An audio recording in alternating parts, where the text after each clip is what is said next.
नमस्कार student, Rajesh sir classes में आपका स्वागत है। मेरे चैनल को सब्सक्राइब कीजिए, वीडियो को लाइक और शेयर कीजिए। साइंस क्लास 9 चैप्टर 2 क्या हमारे आसपास के पदार्थ शुद्ध हैं, पार्ट 3 यानी चैप्टर 2 पर तीसरा वीडियो। इस वीडियो में मैं भौतिक एवं रासायनिक परिवर्तन पर चर्चा करूँगा। तो भौतिक एवं रासायनिक परिवर्तन, फिजिकल एंड केमिकल चेंजेस। तो सर्वप्रथम भौतिक परिवर्तन, वे परिवर्तन जिसमें पदार्थ के भौतिक गुण तथा अवस्था में परिवर्तन होता है किंतु उसके रासायनिक गुणों में कोई परिवर्तन नहीं होता है, भौतिक परिवर्तन कहलाता है। जैसे बर्फ़, जल और वाष्प अलग अलग दिखते हैं और ये भिन्न भिन्न भौतिक गुणों को दर्शाते हैं, लेकिन ये रासायनिक रूप से समान होते हैं। भौतिक परिवर्तन, इसमें अवस्था, भौतिक गुण तथा अवस्था परिवर्तन होता है, रासायनिक परिवर्तन नहीं होता है। इसका मतलब है इसका बाह्य परिवर्तन होता है, आंतरिक परिवर्तन नहीं होता। आंतरिक परिवर्तन या संगठन जो होता है वो समान होता है। जैसे उदाहरण में दिया गया है, बर्फ, जल, वाष्प अलग अलग दिखते हैं और ये भिन्न भिन्न भौतिक गुणों को दर्शाते हैं, लेकिन रासायनिक रूप से समान होते हैं। तो बर्फ ठोस अवस्था है, जल द्रव अवस्था है, वाष्प गैस अवस्था है। तो बर्फ का आयतन और आकार दोनों निश्चित होता है, जल का केवल आयतन निश्चित होता, आकार निश्चित नहीं होता। वाष्प न आकार निश्चित होता न आयतन। तो इसमें जो बहाव, घनत्व, तो ये बाह्य गुण है, उसमें परिवर्तन होता है तो उसको भौतिक परिवर्तन कहते हैं। और आंतरिक परिवर्तन, जैसे जल जो है वो हाइड्रोजन के 2 परमाणु तथा ऑक्सीजन के 1 परमाणु से मिलकर बना है।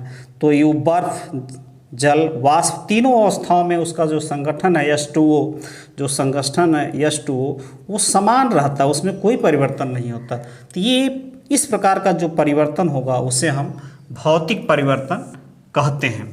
अब भौतिक परिवर्तन के क्या गुण होते हैं, तो देखिए भौतिक परिवर्तन के गुण। भौतिक परिवर्तन के गुण पदार्थ के केवल भौतिक गुणों जैसे कठोरता, दृढ़ता, बहाव, घनत्व इत्यादि गुणों में परिवर्तन होता है।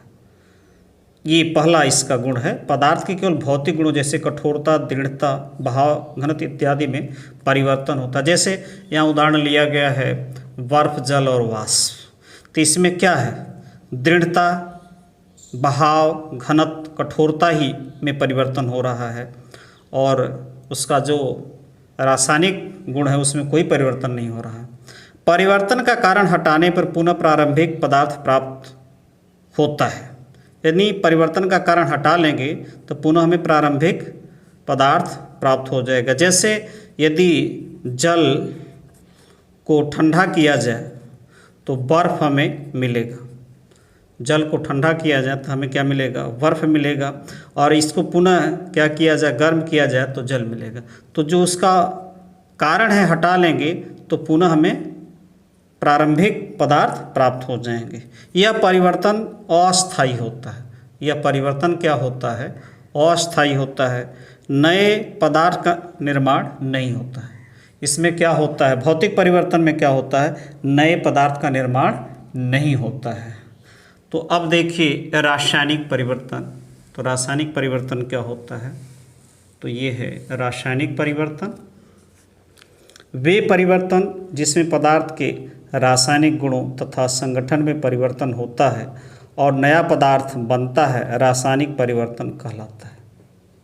वे परिवर्तन जिसमें पदार्थ के रासायनिक गुणों तथा संगठन, संरचना में परिवर्तन होता है और नया पदार्थ बनता है, रासायनिक परिवर्तन कहलाता है। जैसे कोयले को जलाने पर कार्बन डाइऑक्साइड गैस बनती है, ये हुआ रासायनिक परिवर्तन, क्योंकि उसका आंतरिक संगठन भी परिवर्तित होता है। रासायनिक परिवर्तन के गुण, तो देखिए रासायनिक परिवर्तन के गुण। रासायनिक परिवर्तन के फलस्वरूप बनने वाला पदार्थ रासायनिक गुणों व संगठन में प्रारंभिक पदार्थ से पूर्णतया भिन्न होता है। रासायनिक परिवर्तन के फलस्वरूप बनने वाला पदार्थ जो है रासायनिक गुणों और संगठन में प्रारंभिक पदार्थ से पूर्णतया क्या होता है, भिन्न होता है। जैसे जल की बात ही लेते हैं तो 2H2O प्लस ऑक्सीजन मिल करके जल का निर्माण होता है 2H2O। तो ये जो हाइड्रोजन है और ये जो ऑक्सीजन है, दोनों के अलग अलग गुण हैं, और उससे जब जल बनता है तो इसका तीसरा पदार्थ, तो ये इसका गुण इन दोनों से अलग होता है। सामान्यतः पुनः प्रारंभिक पदार्थ प्राप्त नहीं किया जा सकता। इसमें क्या होता है, पुनः प्रारंभिक पदार्थ प्राप्त नहीं किया जा सकता। प्रायः यह परिवर्तन अस्थायी होता है। यह परिवर्तन क्या होता है, अस्थायी होता है। नए पदार्थ का निर्माण होता है। इसमें क्या होता है, नए पदार्थ का निर्माण होता है। आपके बुक NCERT साइंस के पेज संख्या 27 पर रासायनिक और भौतिक परिवर्तन पर आधारित कुछ प्रश्न हैं। देखिए, प्रश्न 1, निम्न को रासायनिक और भौतिक परिवर्तनों में वर्गीकृत करें।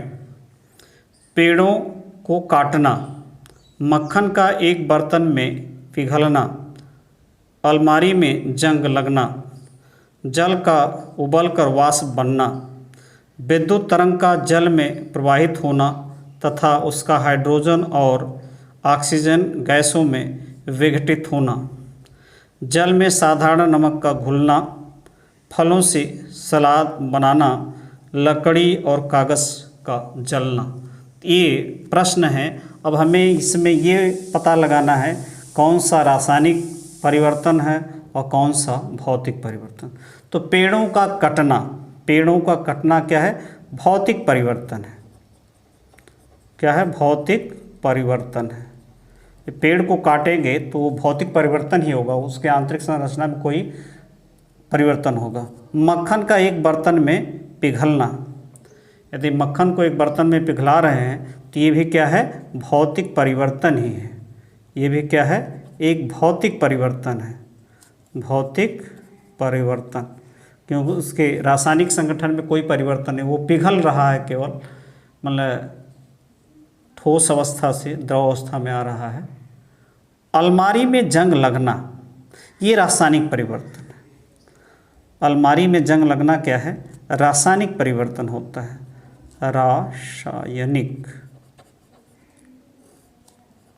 परिवर्तन। ये रासायनिक परिवर्तन होता है क्योंकि भूरे रंग का जंग होता है जो आयरन के ऑक्साइड होते हैं। क्या होते हैं, आयरन के ऑक्साइड होते हैं, और इसमें कुछ जल के भी कण होते हैं, तो ये फेरिक ऑक्साइड कहा जाएगा, और इसमें जल भी होता है जो भूरे रंग का होता है। तो अलमारी में जंग लगना क्या है, रासायनिक परिवर्तन होता है, और आयरन के ऑक्साइड उस पर, जो नमी के कारण आयरन के ऑक्साइड उस पर भूरे भूरे रंग के चिपक जाते हैं। जल का उबलकर वाष्प बनना, तो ये तो सीधे सीधे जल का उबलकर वाष्प बनना, एक द्रव अवस्था से गैस अवस्था, तो ये तो भौतिक परिवर्तन है, सीधे सीधे आप समझ सकते हैं, ये भौतिक परिवर्तन है। क्या है, ये भौतिक परिवर्तन है। जल का उबलकर वाष्प बनना एक भौतिक परिवर्तन होता है।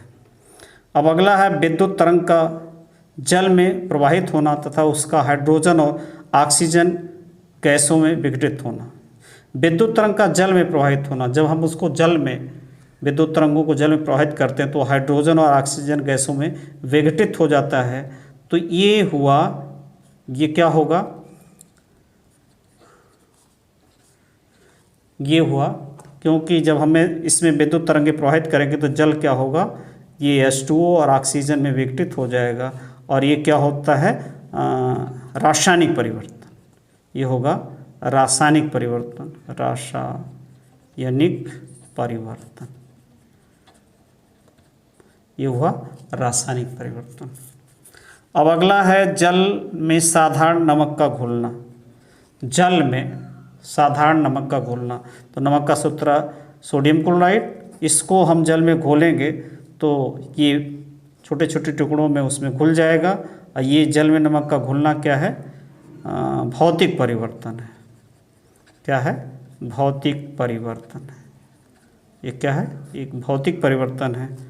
फलों से सलाद बनाना, फलों से सलाद बनाना, तो ये भी क्या है, भौतिक परिवर्तन है भाई। उसको काट पीट करके छोटा बड़ा करके हम क्या करते हैं, छोटे छोटे टुकड़ों में तो ये भौतिक परिवर्तन होगा, ये तो आप सभी जानते हैं भौतिक परिवर्तन, ये होगा भौतिक परिवर्तन। अब है अंतिम, लकड़ी और कागज़ का जलना। लकड़ी और कागज़ का जलना ये रासायनिक परिवर्तन होगा। ये क्या होगा? रासायनिक परिवर्तन। लकड़ी और कागज़ को जलाएंगे तो कार्बन डाइऑक्साइड, कार्बन मोनोऑक्साइड, तमाम प्रकार की गैस निकलेगी, तो उसके आंतरिक संरचना में ही परिवर्तन हो जा रहा है।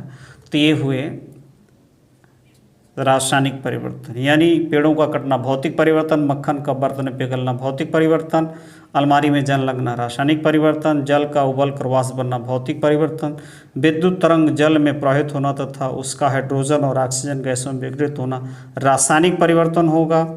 जल में साधारण नमक का घुलना भौतिक परिवर्तन होगा। फलों से सलाद बनाना भौतिक परिवर्तन। लकड़ी और कागज़ का जलना रासायनिक परिवर्तन। नमस्कार।